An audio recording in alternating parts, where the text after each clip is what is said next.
where do you go when you die? I'm not talking about your soul. Some people want their bodies to go into the heavens, too. The outer limits of that were reached last weekend in a journey that began in the desert. Bill Geist was there for the countdown. 3, 2, 1, ignition, liftoff. Not since the 1960s had astronaut Gordon Cooper gone into space. But a few days ago, from a launch pad in the New Mexico desert, he had the chance once again. You may have heard about it. T-minus 30 seconds. 3, 2, 1, mark. 30 seconds. Also aboard, James Doohan, known to Earthlings as Scotty of Star Trek, making his first space flight since the TV series ended. Scotty is likely to be beamed up from here. The celebrities got all the coverage, but they were joined in the spacecraft by 200 others from all walks of life and death. We pause at this moment in our countdown to remember and honor the lives of each of the participants.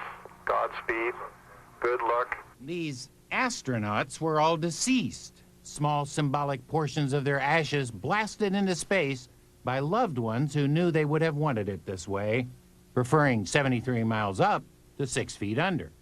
Noel Brazil's husband was on board. Because it was the perfect thing for him. I mean, he was just a huge space fanatic.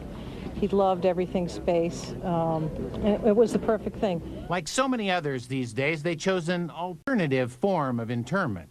Well, I think it's fascinating that baby boomers have gone through life changing things, and now we're changing the way we view death. Michelle Cromer wrote a book on the myriad choices available to today's bereaved.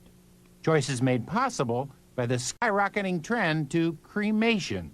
In 2025, half of us in the United States will actually be cremated. There's just not room anymore. We're a transient society. We don't go back to graveyards. Companies like Aerial Missions in Washington State will scatter your poor old Uncle Harry's ashes just about anywhere.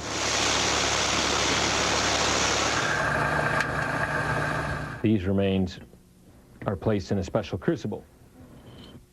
Life Gem in Chicago will compress your dearly departed into diamonds. Dean Vandenbesen is a founder of the company. For the people that do choose this, the whole idea is keeping a loved one close. That's what led Angela Ravaz to have her husband's ashes made into diamonds. Anytime I travel, I wear my jewelry and just feel like he's always with me. She chose 2 blue diamonds, but they can be made into almost any color or cut. Other options abound. You can now blend Grandpa into a soup bowl or goblet, turn Grandma into a piece of jewelry, make her part of an ocean reef, or even a fireworks display.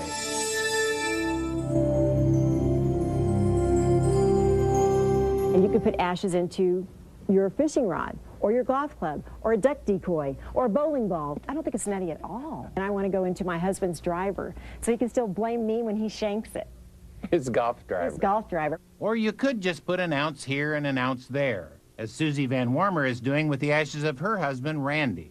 I went around to all around the world with his ashes. Our favorite place, we used to travel a lot, and I'd leave his ashes. I've got a ticket for a ship that sails in empty sea. Randy wrote and sang songs about outer space, but he never got there until now, which is what brought Susie and the other families to the New Mexico desert to join the ride with Gordon Cooper and Scotty.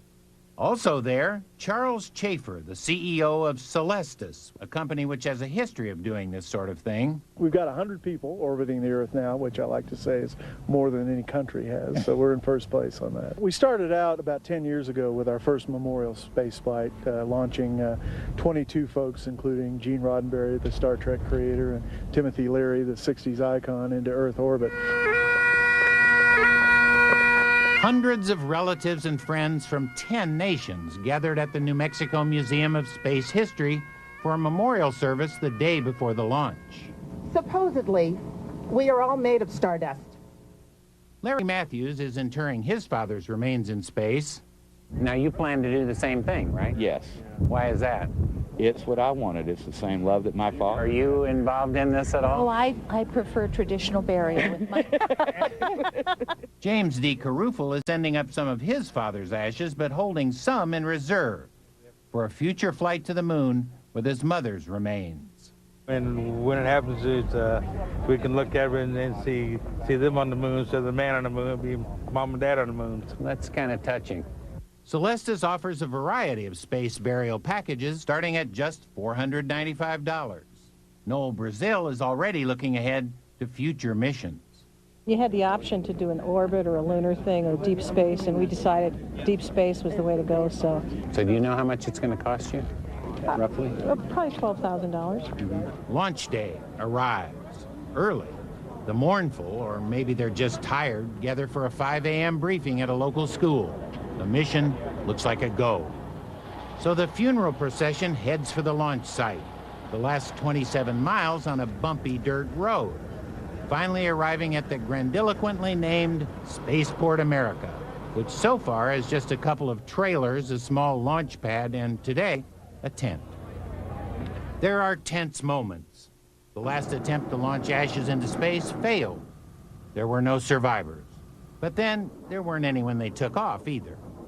It was an extraordinary scene this day, part Kennedy Space Center, part memorial service, part celebration, with cheering at the funeral. Armed, 3, 2, 1, fire.